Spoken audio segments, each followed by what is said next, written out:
This week on Arizona Illustrated, coping with post-traumatic stress. How will cutting NEA funding affect Southern Arizonans? And a universe of images.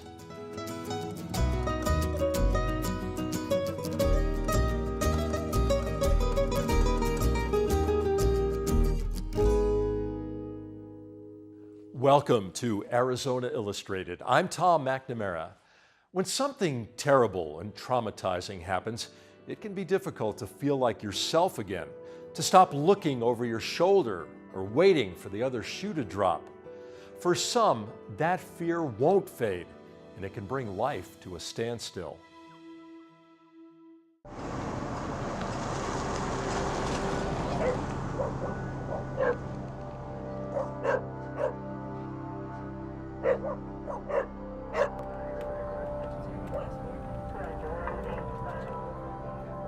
There was just this huge, large crash behind me, and by the time I turned around to see what was happening, there was three armed men in the apartment, and one had a gun to the back of my head and pushed me down on the floor.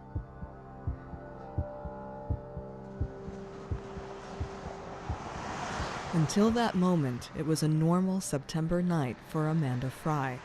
She was a University of Arizona senior at the time, studying with her boyfriend in his apartment, when three strangers broke in and robbed and beat the couple. After we realized, they were gone, at first I was laying on the ground and I kept thinking about when I lived in Montana. They say if you get attacked by a grizzly bear, you just lay on the ground with your face down, and they say you have to wait a really long time after they leave to make sure they're really gone, because they'll attack and they'll retreat a little bit and then attack again. After they had left the apartment, I was laying there on the ground going, I just have to hold still because they're not really gone. Maybe they're not really gone. The attackers were really gone, but Amanda's fear and anxiety kept coming back.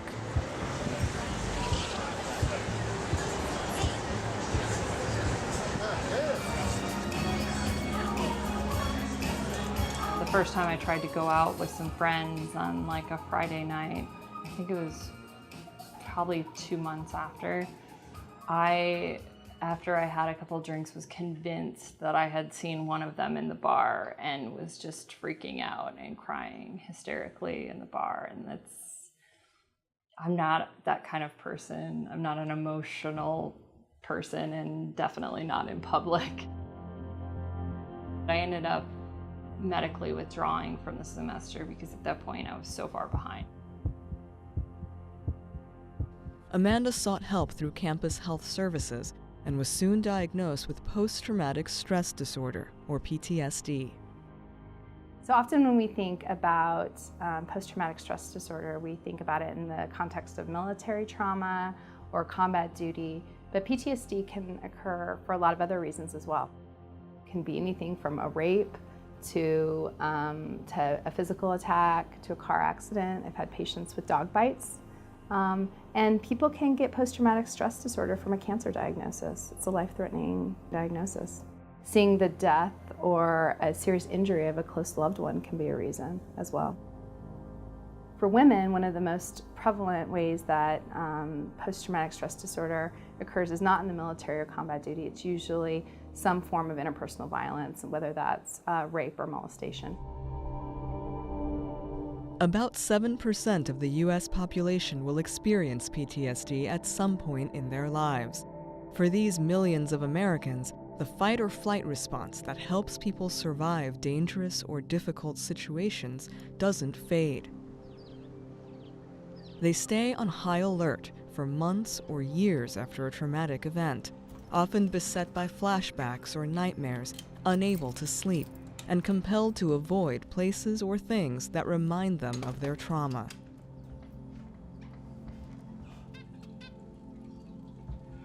There's just those days where you just feel on edge, like you just feel like something's not right. And on those days, I still can't sit with my back to the door. The sound of a bathroom stall closing is a trigger. Certain smells are triggers. Certain, touch is a trigger, and you never know when it's coming. You never know when there's a trigger around the corner, and it presents itself, and it just takes me right back to the trauma, right back to the point where I feel completely helpless. As a survivor of sexual abuse and assault, Danielle McFarland faced PTSD symptoms so severe they drove her to attempt suicide 4 times. Initially, PTSD was like trying to walk through quicksand, and it didn't matter what I tried to do. It seemed like it just got worse, and I was getting deeper, and it was harder to make any positive changes in my life. Everybody I knew was going out and living these, amazing lives, and I just would go to work and I'd come home and I felt safe. That was the one place that I could go. It was my little den. For people who have post-traumatic stress disorder, one of the key things is that their lives become very constricted. Almost like you've gone in and built a castle for yourself, and you're trying really hard to keep things out. And so you create like a higher castle, and then you do a moat, and that drawbridge is up, and the castle gets higher and taller. But still things can fly over, still information gets in, so you just keep making your castle bigger and taller.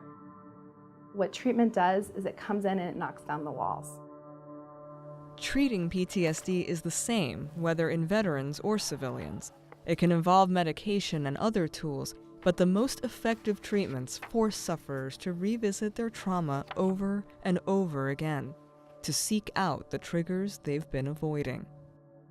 So we might have a person write or talk about the accident from when it started all the way to the end, and then they repeat that over and over and over again, so that it becomes more like a file that's filed in a filing cabinet. To touch base on or talk about at this point? What I tell my group and what I tell the people that I see individually is the trauma is never going to go away, but you need it to become a bad memory.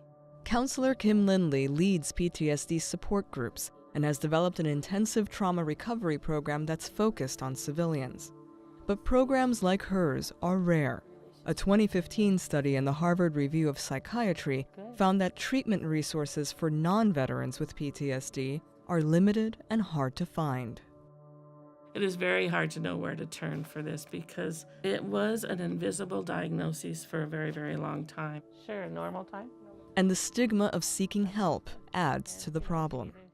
Trauma comes with a lot of guilt and shame, and so people don't like to seek services for it, and so they don't even ask. Have a good rest of the day. You too. Amanda Fry and Danielle McFarland both found the help they needed, and it brought them back into their lives. Ella. Where's Bunny? Don't feel ashamed, and don't let other people belittle how you feel. Everything affects everybody differently, and getting help isn't a sign of weakness. It's not. It's actually, I would say, a sign of strength. I watched a documentary many years ago where a soldier shared his symptoms and his experiences. I remember him talking about nightmares and waking up and being curled in a ball, and I was like, oh my gosh, I've been there, I've done that, that's happened to me. I'm not alone.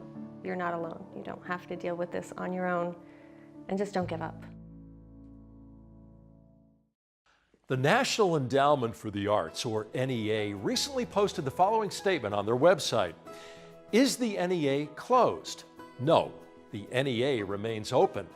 Now, this post was in response to questions that arose when President Trump's fiscal year 2018 budget blueprint proposed the elimination of the National Endowment for the Arts.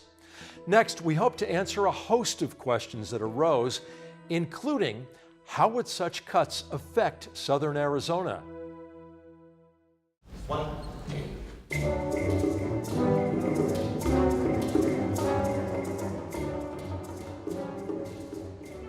Art, by nature, is subjective.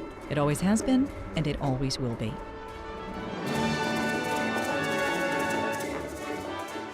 In the United States, the government's role in funding the arts is a long-standing debate. The President today signed a bill to establish a National Council on the Arts and Humanities. In 1965, President Lyndon B. Johnson signed the National Foundation on the Arts and Humanities Act, which stated, "The encouragement and support of national progress and scholarship in the humanities and the arts, while primarily a matter for private and local initiative, is also an appropriate matter of concern to the federal government." The act established the National Endowment for the Arts. 52 years later, the NEA is still providing public funds to the arts. For the second year in a row, money from the NEA ended up here in this high school classroom in Nogales, Arizona. We were very proud. We were funded to the tune of $35,000 the first year with a $5,000 match from another organization, and this year we got a full $40,000. So we've had $80,000 in 2 years for our high school mariachi program. The group, Mariachi Apache, used the money to buy these hats. They also bought some new instruments, like this harp, and refurbished the old ones. Some of those instruments were 20 years old, and going through 4 classes a day, I mean, they were pretty beat up. The district itself would have had to pay for all those instruments and just doesn't have the funding. Mr. Velez bought this smart board to help with lessons, and the group has been able to travel. We've gone to several states, California, Boston, different places where they performed, to rave reviews. And right now they're on an international level. It's a very, very good program. Nogales High School applied for the grant again in 2017, but don't know if they will get it, partly because the future of the NEA itself is uncertain. Much more for the military, much less for many domestic and international aid programs. That is the upshot of President Trump's first budget. On March 16, 2017, President Donald Trump released a federal budget plan that would defund the National Endowment for the Arts, along with several other agencies. The NEA cuts have been discussed for decades, but this is the first time a president has called for its elimination. We simply don't know what the status of NEA funding is going to be going forward. Worried arts organizations all across the country are having conversations, like this one. The current budget for the National Endowment of the Arts for the fiscal year 2016 is $147.9 million. That constitutes approximately 0.004% of the federal budget. As of now, this is just a proposal. Congress writes the budget, not the president. The debate about the NEA in coming months will likely determine its fate, so it's important to know exactly what it is and what it does. I am with the Arizona Commission on the Arts. 40% of the NEA's budget goes to state organizations like the Arizona Commission on the Arts in the form of block grants. The state is required to at least match that federal funding.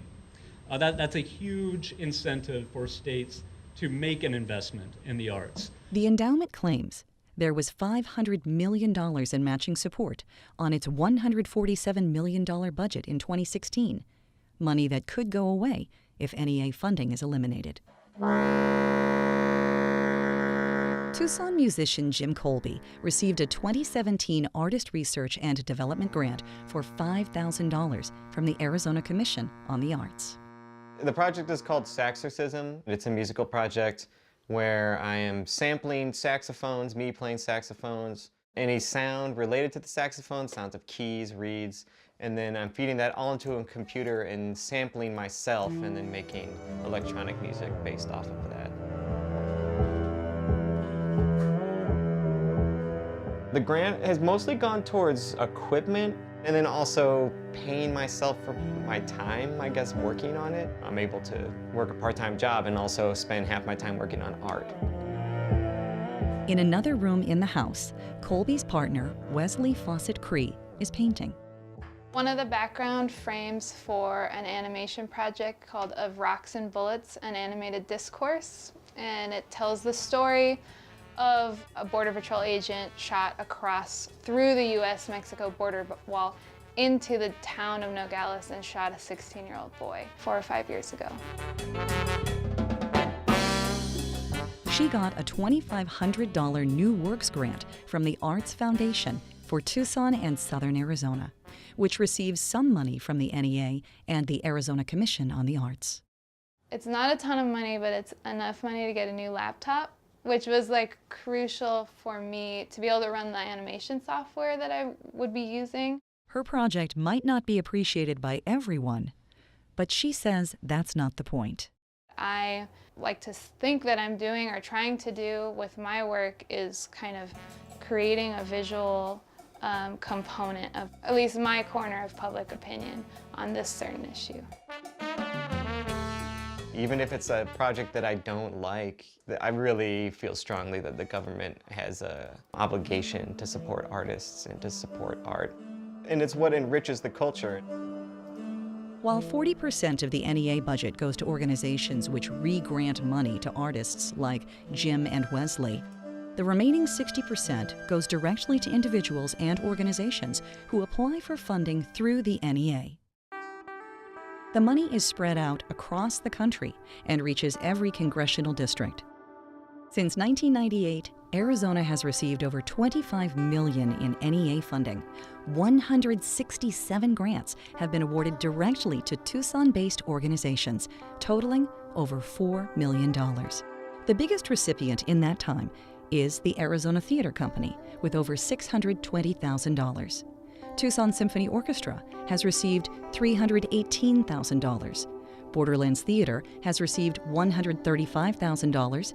The Southwest Folklife Alliance, which puts on Tucson Meet Yourself, has received $310,000.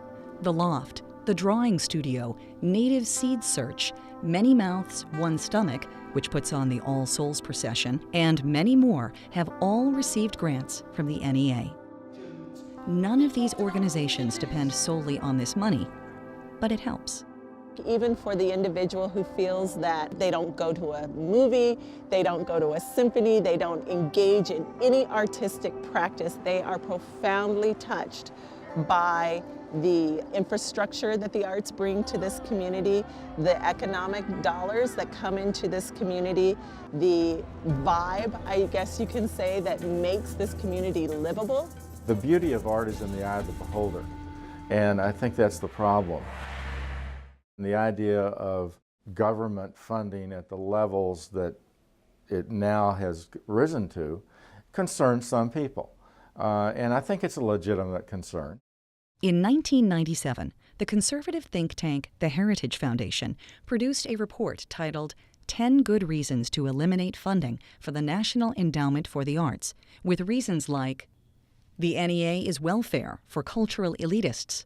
The NEA lowers the quality of American art.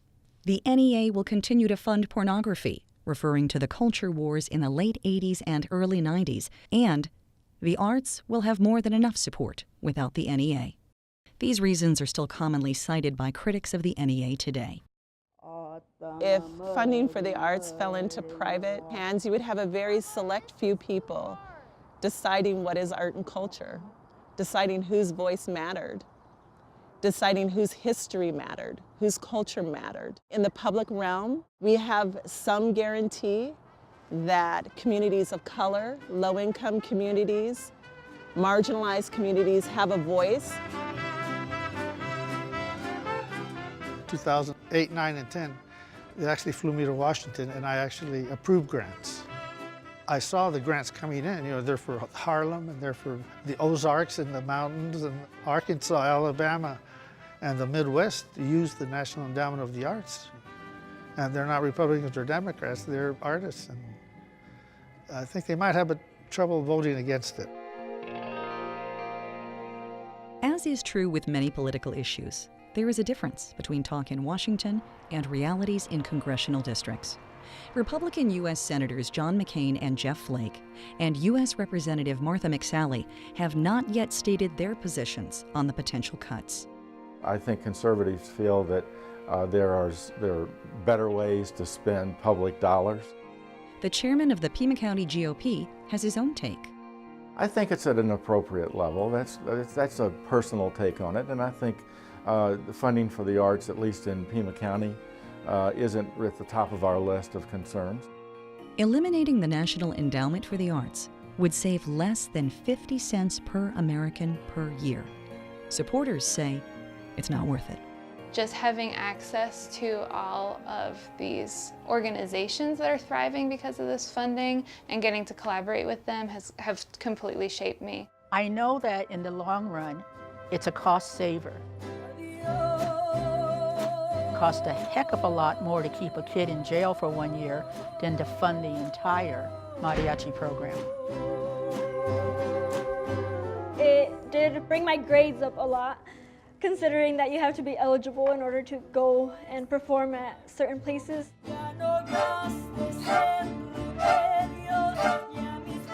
It's a minuscule percentage, okay? But eliminating it has vast consequences.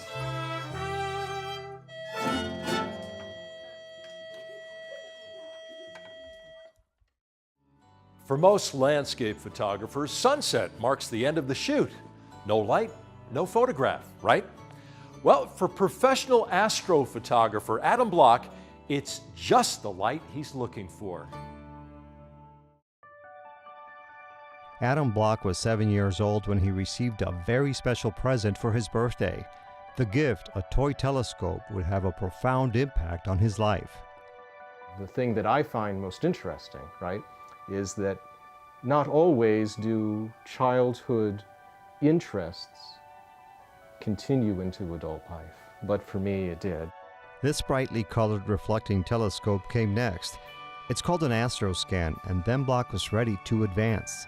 I got this telescope when I was 12 or 13 years old, and this would be the first telescope after some of the other small ones that I could really look through and see things from my driveway, and in addition, even take pictures with. Photography and astronomy made a spectacular combination. Adam Block was on his way to a lifelong hobby and career.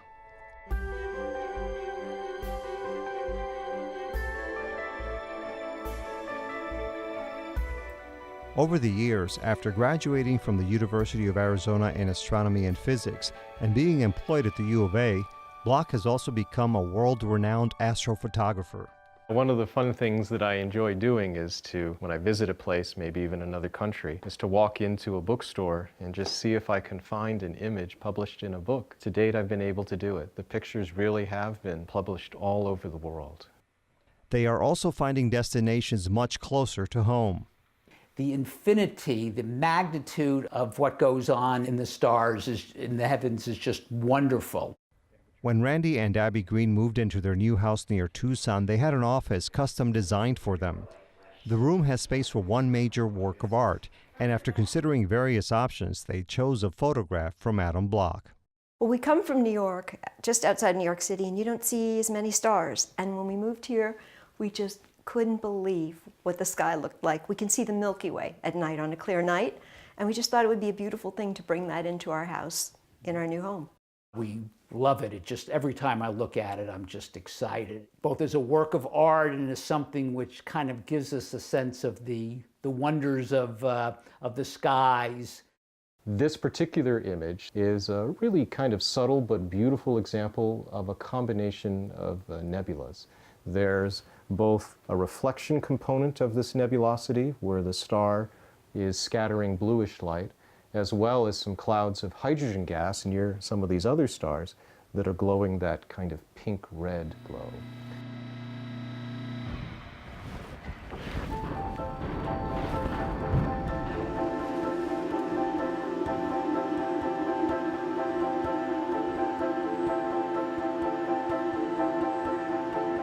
I work at the University of Arizona under the Department of Astronomy, which is Steward Observatory. And I come up here to help support the Sky Center telescopes that do public outreach and some research in astronomy. Through my studies in the university, and then later in my professional life, I've had the opportunity to work with much larger instruments and much more sophisticated pieces of equipment.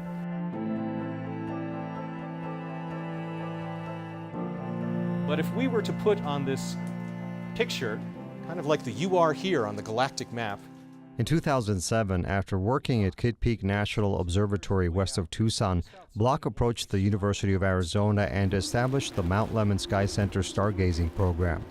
This event has become a popular destination in southern Arizona, introducing thousands of locals and visitors to the night sky. That's where Charlie and Susan Walker met Adam Block for the first time. Come on out, honey. The weather's great. Charlie is a retired engineer who flew on 3 space shuttle missions in the 1980s. Susan worked in corporate communications and business, but both are moved by the magic of the skies.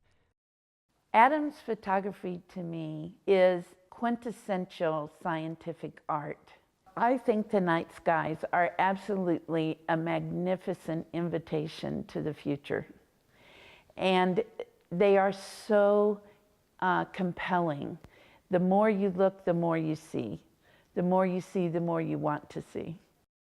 We use it as something similar to a screensaver. My wife and I both think it is not only extraordinary representation of the reality of the universe above us and around us, but it's also a fantastic way to introduce people to science.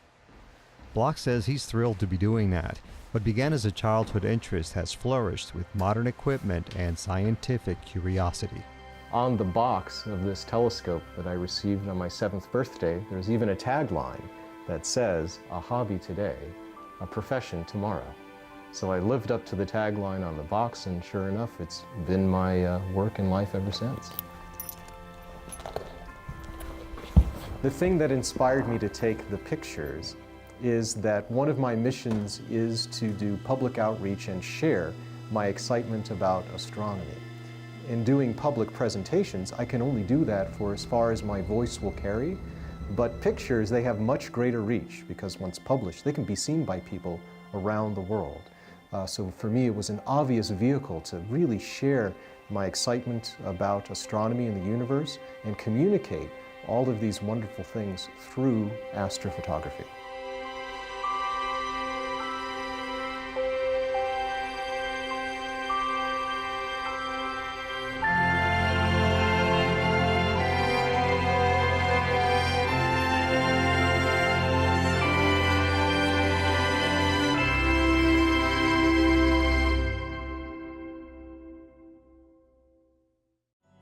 Next week, amateur astrophotographer Mike Wiesner is on a mission to introduce more people to photographing the universe.